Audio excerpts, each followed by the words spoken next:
और बाकायदा ये हैंड जेस्चर से, बाकायदा एनर्जी से चीज़ें सामने आती हैं। तो आपने emotions associated with chief complaint, आपने वो इमोशंस भी देखने हैं जो चीफ कंप्लेंट के साथ एसोसिएट होते हैं। मतलब किसी क्राइसिस की वजह से लाइफ में कोई सदमे की वजह से कुछ ऐसी इश्यूज तो नहीं है जो चीफ कंप्लेंट्स पैदा की उसकी। फिर उस बंदे की नेचर कैसी है, अच्छा नेचर के बारे में उससे भी पूछें और नेचर के बारे में उसके जो अटेंडेंट्स हैं, उसके जो घर वाले हैं, उनको अलग बिठा के पूछें कि कैसा है।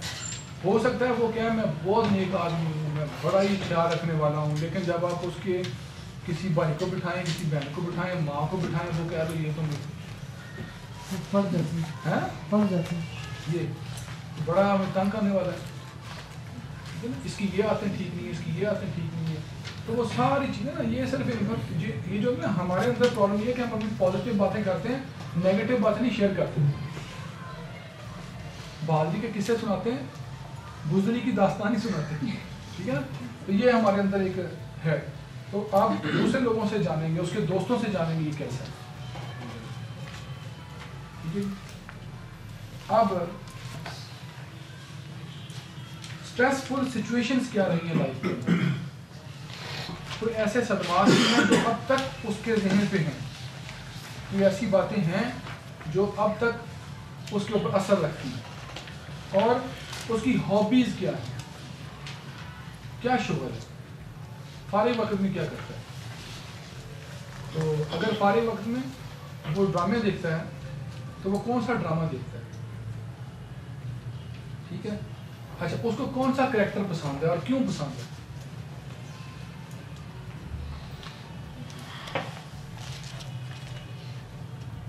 मैंने एक बच्ची को पूछा, मैंने कहा तुम क्या पढ़ती है, कभी मैं पढ़ती हूँ, कहानियाँ पढ़ती हूँ। मैंने कहा कौन सी कहानी तुम्हें पसंद है, कहती सेंड्रीला की, ठीक है ना, सेंड्रीला की। वो बच्ची मैग्नीशियम थी, आप सेंड्रीला को पढ़ते हैं, सेंड्रीला पूरी मैग्नीशियम है। वो सौतेली माँ होती है, उसकी आगे अपना इजहार ऐसे ही ना, वो इजहार नहीं कर पाती। ये कहानियाँ भी अब हमें पढ़नी पड़ेगी बच्चों की, सिर्फ होम्योपैथी नहीं, ठीक है ना। तो वो मेरे भाई साइंस है ना, तो देखेंगे कैसी बातें कर रहे हैं। तो बातें मुझे लगती हैं कि ना सर संकारन की ना अकेडमी के MBBS डॉक्टर ने ना वहाँ से कोर्स किया। वो कहती जब मैं इनके पास आती थी ना, ये लोग कहते थे ये पल्सा टीका लगता है, ये शीशे जैसा दिखता है। कहती मुझे हैरानी होती थी ये कैसे लोग हैं, इनको बंदे दवाइयाँ दिखते हैं। तो कहती जब मैंने ये कोर्स किया ना तो मुझे पता चला हाँ ये तो बिहेवियर्स को देख के नोट करते हैं ना कि ये पल्सा टीला है, ये शीशिया है, ये फलां। तो हॉबीज बहुत बड़ा रोल प्ले करती हैं। वो क्या करते हैं, ठीक है ना। इवन हम ये करते हैं कि एक पेज हमने रखा नहीं है इसका, लेकिन हम ये करते हैं कि बच्चों के मामले में या बड़ों के मामले में हम उनको कहते हैं जो तस्वीर आपको आती है बनानी है जल्दी में वो बना दें। इवन ड्राइंग अच्छी भी नहीं है वो बना दें, उसको कहते हैं डूडल। डूडल की एक साइंस है जिसके जरिए आप मरीज के सेंसेशन तक चले जाते हैं, ठीक है ना। मैंने एक बच्ची की वो रूब्रिक है ना बेनोविलेंस इस तरह की रूब्रिक है जो मदद करने वाली होती है दूसरों की। तो एक बच्ची ने परी बनाई, तो मैंने कहा ये क्या है, कहती है फेरी है। मैंने कहा ये क्या करती है, आपने उसकी छड़ी बनाई हुई है, कहती है ना दूसरों की मदद करती है। आपको रूब्रिक मिल गई, आपको बच्ची का इंटरनल जो है वो पता चल गया। इवन ऐसे भी खवातीन हैं जो आपको बताती हैं कि मुझे ना वो जो है ना स्टार प्लस पे फलां जो ड्रामा चलता है ना उसका फलां करेक्टर पसंद है। अच्छा वो क्यों पसंद है, उसने सास को दबा के रखा हुआ है, ऐसी बहू होनी चाहिए, ठीक है ना। अब वो अपना आपको अपनी पर्सनैलिटी बता रही है, एक्चुअल वो ऐसी खुद है, ठीक है ना। आप उसको इस तरह करते हैं। और आजकल साइंस इसको मानना भी शुरू हो रही है, साइंस ना डूडल्स पे काम कर रही है। और ये लोगों को जो साइकियाट्रिस्ट हैं ये पर्सनैलिटी को जज करने के लिए, उसको देखने के लिए आपसे बड़े बड़े काम करवाते हैं ऐसे। अब तो काम हो रहा है। तो ये थोड़ा सा हम चले जाते हैं। फिर इसके फियर्स क्या है, खौफ, किन चीज़ों से खौफ, वो आपको खौफ बता देगा। मुझे ये फ़लाँ चीज़ से खौफ है, फ़लाँ चीज़ से खौफ है। अच्छा, फिर आप उस जब वो चीज़ आपके सामने आती है, आप कैसा फील करते हैं? एक ने मुझे कहा कि मुझे ना जिन्नों भूतों से खौफ। तो हम तो ये रूब्रिक पहले देते थे, fear of ghost, fear of ghost. तो मैंने कहा कि अच्छा, जिन भूत से क्या डर लगता है? कहते जिन भूत से डर लगता है कि ना वो मेरा गला दबा दे, गला दबा के मार दे। अब वो बाकायदा आपको एक प्रोसेस बता रहा है। मैंने कहा कैसे, बताओ ज़रा। कहता वो ऐसे गला दबाएगा, दबाता रहेगा आपका गला, यहाँ तक कि आपको दिखना बंद हो जाए, आपका दम घुट जाए। वो नाइट्रेट था, वो नाइट्रेट बना था बाद में, मुझे याद है। तो वो देखे ना, वो आपको पूरा वो टाइट कर रहा था, सुकीज कर रहा था, सुकीज ऐसे हाथ को ना, ये यहाँ से वो टाइट करता रहेगा। ये बर्थ कैनाल का एक्सपीरियंस बता रहा था।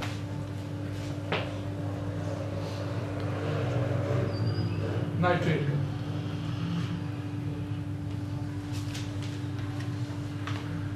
आप बिलीव कर लें,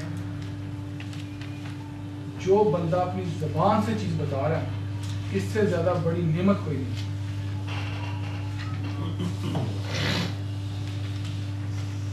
और मैं ये सोचता हूँ कि अगर हमारी इन्वेस्टिगेशंस, हम चांद पे चले गए, सब कुछ हो गया है, लेकिन बीमारियां फिर काम क्यों नहीं होती? ये सवाल। लेकिन ये लड़ाई कोई नहीं है, बहस भी। मैं कहता हूँ यार, डायग्नोसिस हमारा करेक्ट है, सब कुछ ठीक हो गया, अब बंदा ठीक क्यों नहीं हो रहा? फायर जो है ना, इतने सफों से शुरू होती है, होते इतनी बड़ी फायर होती है। यकीन करें 2 साल के बाद डॉक्टर साहब गवाह होंगे इस बात के, रेनल फेल का जो मरीज आता है ना, वो यूरोलॉजिस्ट बन चुका होता है। उस प्रोफेसर ने उसको प्रोफेसर बना दिया होता है। वो हॉस्पिटल में ये फायर आके ऐसे फिर रहा होता है, आपको लगेगा कोई प्रोफेसर ही फिर। इतनी सी फायर से काम शुरू होता है, इतनी बड़ी फायर हो जाती है, लेकिन बंदा ठीक नहीं हो रहा। पता भी लगी जा रहा है कि यार ये हो रहा है, गुर्दे में, नेफ्रून में ये हो रहा है, जो है ना वो इस तरह का हो गया, ये हो गया, वो हो गया, पता फिर ठीक नहीं हो रहा। बियाप्सी करा के सब कुछ बाहर निकाल लेते हैं, फिर भी बंदा ठीक नहीं होता, ठीक नहीं है बंदा। और मजे की बात है, वहां मार भी देते हैं, वो कहते हैं अल्लाह की मर्जी। हमसे मर जाए तो कहते हैं होम्योपैथी का ट्रीटमेंट करवाया था ना, ले लो, मजा चले। उधर मर जाएगा, अल्लाह की मर्जी। सही बात।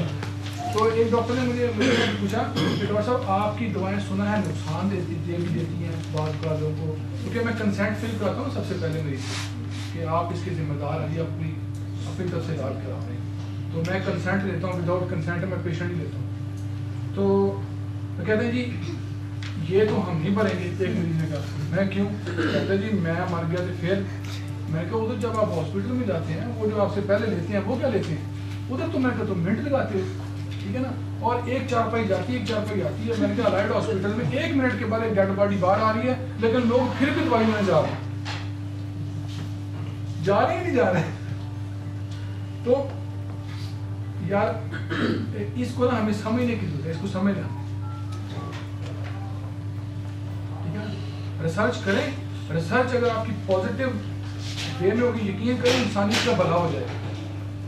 और इस बंदे ने सच पे काम किया था, इसको कीमत भी चुकानी पड़ी। आज तक हमें किसी ने बताया कि पोलियो की वैक्सीन में होता क्या है, ठीक है ना? बताते हैं सिक्का होता है इसके अंदर, सिक्का हमारी बॉडी में जाता ही कोई नहीं, हम मर जाते हैं, हड्डियां गल सड़ जाती हैं, सिक्का नहीं जाता, कोई बताता है। लेकिन ये देखें, इसको हम साइंस नहीं कहेंगे। आप इस चीज को एक्सपोज करें, आप दुनिया के सामने लाएं सच्चाई को, फिर हम कहते हैं यार ये साइंटिफिक ट्रुथ है, ये साइंटिफिक बात है। इंसानियत का बड़ा होगा सर। अच्छा, मूविंग क्वेश्चंस के अंदर ये है, how does it feel like? ये आपको कैसा लगता है, आपको उस वक्त कैसा महसूस होता है, या what comes to your mind? उस वक्त आपके दिमाग में क्या आ रहा होता है जब इतना गुस्सा शरीर आता है, मैं गला दबा दूं, आपके दिमाग में क्या आ रहा होता है? One situation that had a big effect on you. कोई सिचुएशन लाइफ में, ये सारे सवाल आप कर सकते हैं, इसमें से कोई सवाल भी आपका जो है वो क्लिक हो जाए, ठीक है, फर्दर आगे जाने के लिए। तो how did that feel like? अब अगर यहाँ पे मैंने एक थोड़ा सा फार्मूला बना दिया आपके लिए कि अगर वो इमेज के साथ इमोशन दे देगा तो इट मीन्स कि उसने आपको लेवल 4 में शिफ्ट कर दिया। हाँ, उसको आपने पूछा कि तुम्हें शदीद गुस्सा, मतलब समझा नहीं मैं बात को, किस तरह का गुस्सा? कहते डॉक्टर साहब मुझे अब देखे ना गुस्सा इतना आता है शदीद, ये लगता है जैसे ना यहाँ से कोई वॉल्केनो फट जाएगा। वॉल्केनो नहीं फटता ऐसे, जैसे वो आपको पिक्चराइज कर रहा है अपने इमोशन को, वो अपने एंगर का जो लेवल है वो आपको डिस्क्राइब कर रहा है, लेकिन एक इमेज के साथ कर रहा है। ये आपको एक डिल्यूजन में ले जाता है। ये जब हम केसेस करने शुरू करेंगे और म्यूजिक को सुनना शुरू करेंगे, फिर ये हमारी बात सीधी भी हो जाएगी कि ये कैसे। अगर इमेज के साथ जो है वो इमोशन आएगा तो लेवल 4 में पेशेंट शिफ्ट हो चुका है।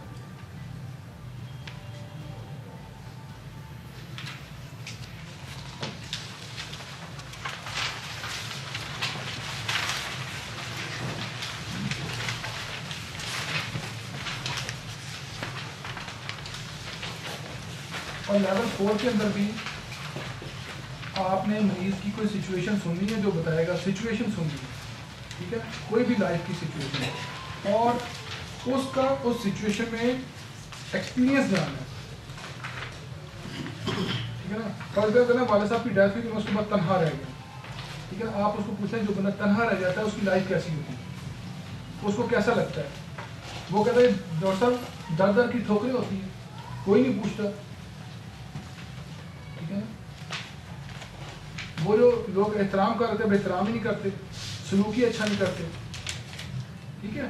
और फिर ये कि ये उसका एक्सपीरियंस आ जाता है कि एक मजलूम होने का एक्सपीरियंस। जब आपके पास मिनरल का, प्लांट का, एनिमल का डाटा आ जाएगा, फिर आप एक सिचुएशन आएगी जब आपने दवाई पहले पढ़ी होंगी, फर्ज करें आपने लैकेसिनम पढ़ी हुई है, तो ऐसा भी तो बिहेवियर दे सकता है ना वो कि भाई मेरे बंदा जो है ना वो लोग उसको इस्तेमाल करते हैं, अकेला रह जाता है, लोग उसका नजायज़ फ़ायदा उठाते हैं, एक्सप्लॉइट करते हैं उसको। आप कहते हैं किस तरह का नजायज़ फ़ायदा उठाते हैं आपसे? देखें जी सारा दिन गधे की तरह काम करता हूँ, ठीक है, और जो ना रिवार्ड उसका कुछ नहीं है,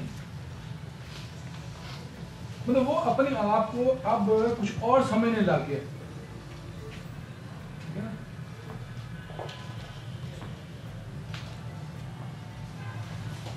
ये ना 7 लेवल जो है ना इस तरह से हैं कि आपको पहले लेवल में वो उन्होंने तस्वीर बनाई थी एक डॉक्टर साहब ने, अंतड़ियाँ मंतड़ियाँ नजर आती हैं, वेदा शेदा नजर आता है। जब दूसरे लेवल में जाते हैं तो वो थोड़ा मध्यम हो जाता है, तीसरे लेवल में और मध्यम हो जाता है, चौथे लेवल में और मध्यम होता है, ये सिस्टम हमारे अंदर। अब नजर क्या लग जाता है? कोई मिनरल, कोई प्लांट, कोई जानवर, वो नजर आने लग जाता है,